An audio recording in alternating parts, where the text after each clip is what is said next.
Hi library friends, this is Miss Cindy from the Crown Point Community Library, and today I'm bringing the library into your home with some Storybook STEM. So if you haven't joined me for Storybook STEM before, what we do is we take a story, so I read a story to you, and then we reimagine the problem that the character has, and we try to figure out how to solve it. So we just go ahead and use our mind, and I'll give you some of the materials in a bag that you can pick up from the library to try to solve the character's problem. So let's get started. Rescuing Mrs. Birdley, written by Aaron Reynolds, illustrated by Emma Reynolds. Miranda Montgomery was an animal expert. She watched the Nature Joe animal show every single day. Nature Joe was wildly fantastic. He rescued animals of every size, from lemurs to lions.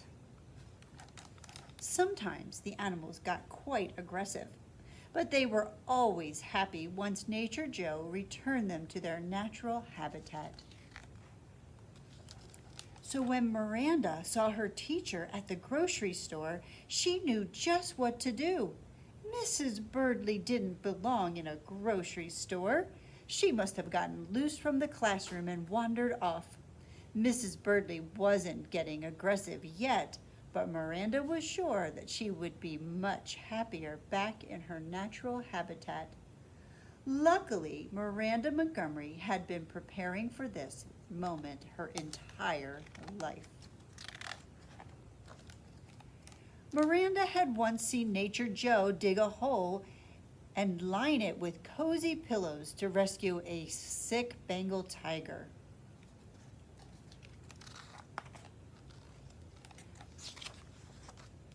But Mrs. Birdley was sly. She avoided the hole completely. Unfortunately, the deli man was not so sly. Miranda needed bait, and she knew the perfect bait to use: blueberry yogurt. It was all Mrs. Birdley ever ate back in her natural habitat.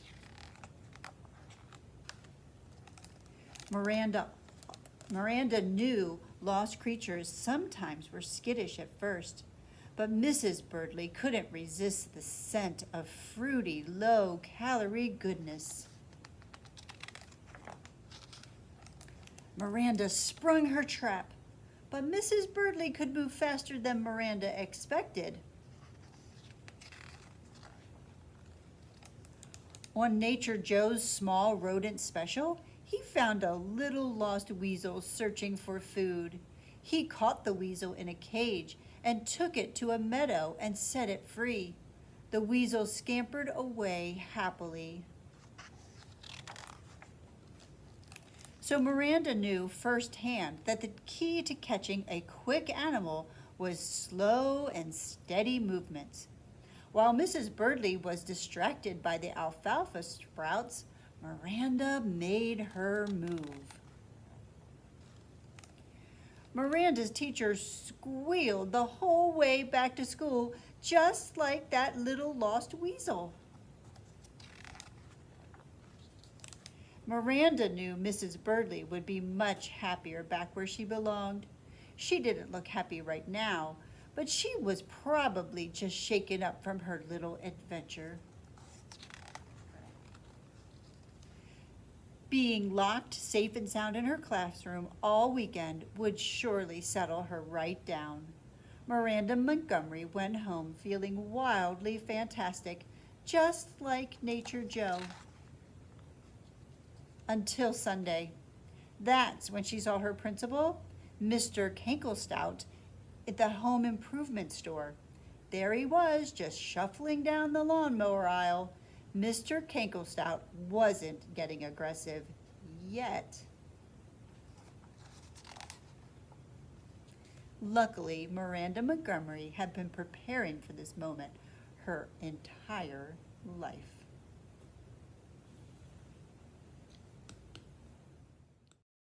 I hope you enjoyed the story. It's just a really fun story.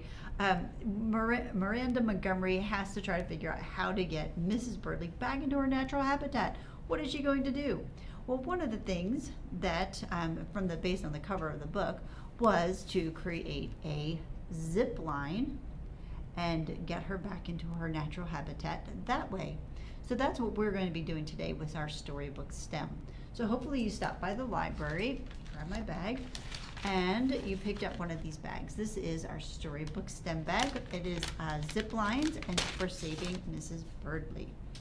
If you did not stop by the library, that's okay, because you probably have things around your house that you could still go ahead and create a zip line, and you could still rescue Mrs. Birdley. So what is in your bag? In your bag you have a piece of paper that looks like this. It is a card that has a picture of Miranda and Mrs. Birdley. What you're going to need to do is you're going to cut that out. So I cut mine out. I have her right here, and they're ready to go. And then you're also going to find in there, you'll find a rubber band, a paper clip, and one of these little balls of nylon rope. So, or cording. What you're going to do with this, so if you don't have this, so say you didn't pick up the bag and so you don't have this nylon cord, what other things could you substitute instead of this? Well, you could use any kind of string, right? If you have yarn, if you have twine, or if you have some type of rope, you can decide or look around, ask your parents to see what kind of string you have. But you need some type of string to create your zip line, because this is what Miranda and Mrs. Birdley are going to do, sliding down to get Mrs. Birdley back to her habitat. So what you're going to do is you're going to take this cord and you're going to have to attach it to something. You can attach it to a wall, you can attach it to a staircase, but it needs to be enough feet off the ground. Like I would say probably 4 to 6 feet off the ground, and you can get an adult to help you if you want to put it up higher. But you're going to need the cord to be moving downward, so that gravity, you guys remember what gravity is, right? Gravity is that force, that invisible force that pulls us down to the earth. That's what keeps us here, so that we don't go floating away. When you see people in space, there's not the gravity, so that's why they float, right? But on Earth we have gravity and it pulls us down to the ground. So we want to use that gravity to help us get Miss Miranda and Mrs. Birdley down this zip line. And we're going to see how fast they move. So how are you going to attach them to the zip line? Well, I have a paper clip in there, so you could do something with the paper clip, because the paper clip could go right onto this cord, right? And it would be able to slide freely. So that's one way. There's also a rubber band. You can figure it out. You can kind of be creative. You can see what you can come up with to figure out how you can get Miranda and Mrs. Birdley down this zip line. So you're going to attach this first part to a wall. If you are attaching this, if you're hooking this on or taping this to a wall, you need to check with your parents first and make sure that you use tape that's not going to peel the paint off the wall, because that does not make parents very happy. So we want to keep your parents happy.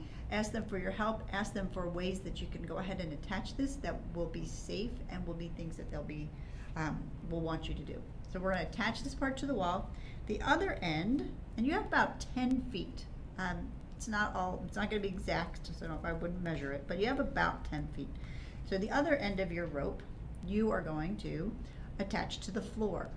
Okay, you want to have that so that your cord is nice and tight. You don't want it to be all loose like this, because then when the paper clip goes down, it's just going to stop.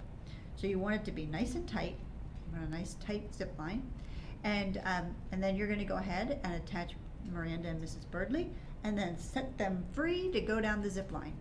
What I would encourage you to do at that point is to take, if you have a timer, you can use a stopwatch on a phone, and see how long it takes them to get from the top to the bottom. And then you have a couple things, because with STEM science, we always want to try to change things around and figure out better ways to do things. So the next thing you may want to do is you may want to change the angle at which your zip line is hooked up. So what is angle? Angle is that distance from where the zip line hits the wall and the wall itself. So that's the angle. And so now if we make that angle higher, then will that change the amount of time that it takes? What if we make the angle smaller? What will that do? So try to play around with it. If you have, there's a fancy little thing for math. It's actually not super fancy. But you may even have one around your house. But it's called a protractor. And a protractor is a way to measure angles. If you have one of those and you want to get it out and you want to try it, you can actually write down what your angle is and see the speed and how the speed changes when you change the angle of your zip line. Another idea that you can do with your STEM science, your Miranda and Mrs. Birdley are just made out of paper. But what if we got rid of them?